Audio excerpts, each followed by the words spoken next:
പ്രിയ പ്രേക്ഷകർക്ക് സീരിയൽ ന്യൂസിലേക്ക് സ്വാഗതം.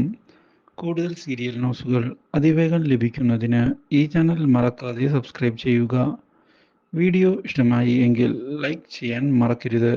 കൃഷ്ണയുമായി ഒടുവിൽ കാവ്യ അകന്നു തുടങ്ങിയിരിക്കുകയാണ്.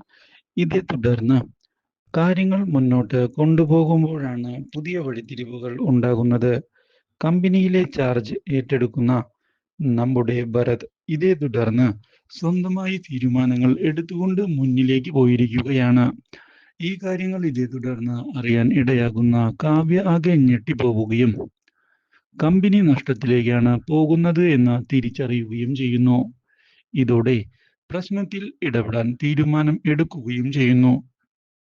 പക്ഷേ കാവ്യയുടെ അമ്മ ഇതേ തുടർന്ന് ഭരത്തിനെ ചെന്ന് കാണുകയും കാര്യങ്ങൾ കാവ്യ അറിയുന്നുണ്ട് എന്ന് പറയുകയും ചെയ്യുന്നു.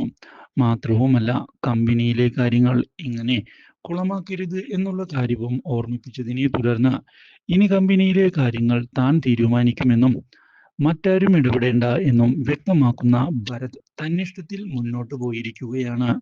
ഇതോടെ കമ്പനിയുടെ നഷ്ടം ഉയർന്നു തുടങ്ങുകയും ചെയ്യുന്നു. കാവ്യ ഇതേ തുടർന്ന് കാര്യങ്ങൾ മനസ്സിലാക്കി മുന്നിലേക്ക് കടന്നു വന്ന് ഭരതിനെ ശാസിച്ചിരിക്കുകയാണ്.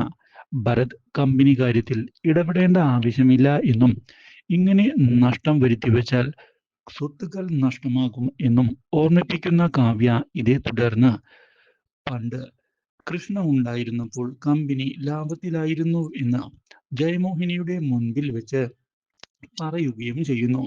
ഇതേ തുടർന്ന് കമ്പനിയെ രക്ഷിക്കുന്നതിന് തിരികെ കൃഷ്ണയെ കൊണ്ടുവരണം എന്ന് ആലോചിച്ചിരിക്കുകയാണ് Kavya. Do like, share and subscribe.